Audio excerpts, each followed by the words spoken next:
పశ్చిమాసియాలో కాల్పుల విరమణ ఒప్పందంపై మబ్బులు కమ్ముకుంటున్నాయి. బందీల విడుదల విషయంలో హమాస్ చేస్తున్న అతిమీద గుర్రుగా ఉంది ఇజ్రాయిల్.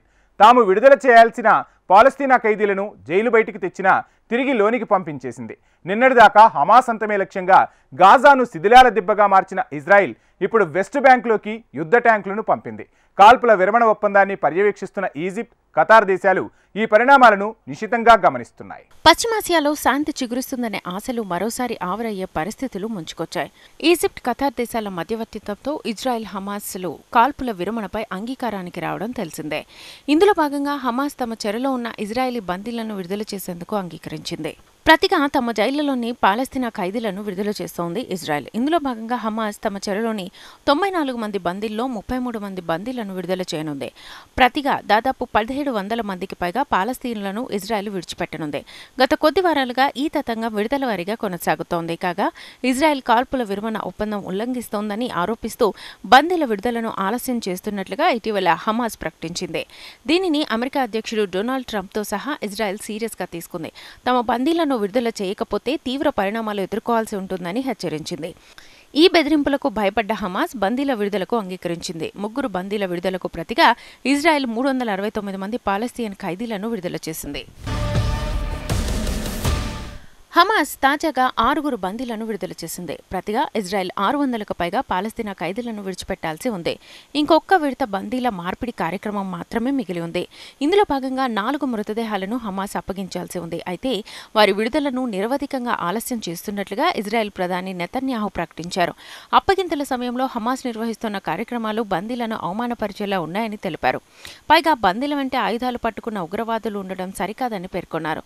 బందీలను విడిచిపెట్టే సందర్భంగా గాజాలో ప్రత్యేకంగా వేసిన స్టేజ్పై వారిని ప్రదర్శించి వేడుకల చేయడంపై అక్కడ పెద్ద సంఖ్యలో పాలస్తీనియన్లు గుమిగుడి కేరింతలు కొట్టడంపై ఇజ్రాయెల్ అభ్యంతరం తెలిపింది. ఇటువంటి వేడుకలు తమ బందీలను తక్కువ చేయడమే, సొంత ప్రచార ప్రయోజనం కోసం వారిని క్రూరంగా ఉపయోగించుకోవడమేనని ఇజ్రాయెల్ ఆరోపించింది.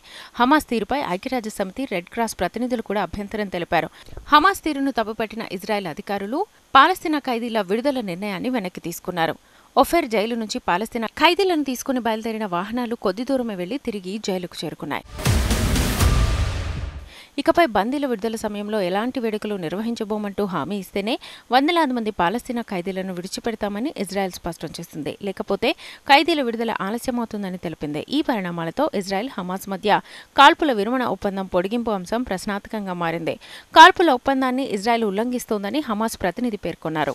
ఉద్దేశపూర్వకంగానే ఇలా చేస్తున్నారంటూ బెంజమిన్ నెతన్యాహుపై ఆయన మండిపడ్డారు. ఒప్పందం ప్రకారమే మొదటి దశ ఒప్పందం గడువు ముగిసేలోగా వచ్చే వారం 4 బందీల మృతదేహాలను అందజేస్తారు.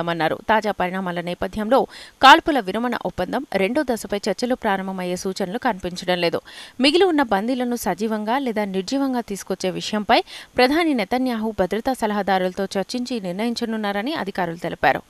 తొలి విడత గాజా కాల్పుల విరమణ ఒప్పందం కాలపరిమితి మరో వారం రోజుల్లో ముగియనుంది. ఈ దశలో ఇజ్రాయెల్ అనూహ్య నిర్ణయం తీసుకుంది. నిన్నటిదాకా గాజాపై ముప్పేట దాడులతో శిథిలాల దిబ్బగా మార్చేసిన ఇజ్రాయెల్ ఇప్పుడిక వెస్ట్ బ్యాంకుపై దృష్టి సారించింది. శరణార్థులుగా మారిన పాలస్తీన్లు తిరిగి వెస్ట్ బ్యాంక్లోకి అడుగుపెట్టకుండా చేయడమే లక్ష్యంగా చేపట్టిన ఈ ఆపరేషన్ను క్రమేపీ విస్తరిస్తూ వచ్చింది. వెస్ట్ బ్యాంక్ నుంచి తమపై దాడులు పెరుగుతున్నందున ఈ ప్రాంతం నుంచి మిలిటెన్సీని రూపుమాపడమే లక్ష్యమని అంటోంది. ఇజ్రాయెల్పై సాయుధ పోరుకు కేంద్ర స్థానంగా ఉన్న జెనిన్లోకి ఇజ్రాయెల్ యుద్ధ ట్యాంకులను పంపించింది. 2002 తర్వాత ఇజ్రాయెల్ ట్యాంకులు ఈ ప్రాంతంలోకి ప్రవేశించడం ఇదే మొదటిసారని చెబుతున్నారు. దశాబ్దాల క్రితం ఇజ్రాయెల్ దాడుల్లో సొంత ప్రాంతాలను వదిలిన శరణార్థుల వారసులే ఈ శిబిరాల్లో ఉంటున్నారు. కాగా దీర్ఘకాలం పాటు ఇజ్రాయెల్ ఆర్మీ వెస్ట్ బ్యాంక్లో తిష్టవేయడం 2000 సంవత్సరం తర్వాత ఇదే మొదటిసారని ఐరాస కూడా అంటోంది. ఇజ్రాయెల్ ఆర్మీ చేపట్టిన తాజా ఆపరేషన్లో పశ్చిమాసియాలో మరోసారి యుద్ధమేఘాలు ఆవరించాయి. వెస్ట్ బ్యాంక్లోని 30 లక్షల మందిని సైనిక పాలన కిందికి తేవడమే ఇజ్రాయెల్ ఉద్దేశమని పాలస్తీనియన్లు అంటున్నారు. ఇజ్రాయెల్ ఆర్మీ చేపట్టిన దాడుల కారణంగా పట్టణ ప్రాంతాల్లో తీవ్ర విధ్వంసం జరుగుతోందని, వేలాది మందికి నిలువ నీడ కూడా లేకుండా పోతోందని ఆవేదన వ్యక్తం చేస్తున్నారు. 1967లో జరిగిన యుద్ధంలో వెస్ట్ బ్యాంక్, గాజా, తూర్పు జెరూసలేంను ఇజ్రాయెల్ ఆక్రమించుకుంది. అయితే ఈ 3 ప్రాంతాలను కలిపి స్వతంత్ర దేశంగా ఏర్పాటు చేయాలన్నది పాలస్తీన్ల చిరకాల వాంఛ. ఇజ్రాయెల్ చర్యలు వారిని ఆందోళనకు గురిచేస్తున్నాయి. మరోవైపు ఈజిప్ట్, ఖతార్ తాజా పరిణామాలను నిశితంగా గమనిస్తున్నాయి. శాంతి ప్రక్రియను తిరిగి గాడిన పెట్టేందుకు తమ వంతు ప్రయత్నాలను ముమ్మరం చేశాయి.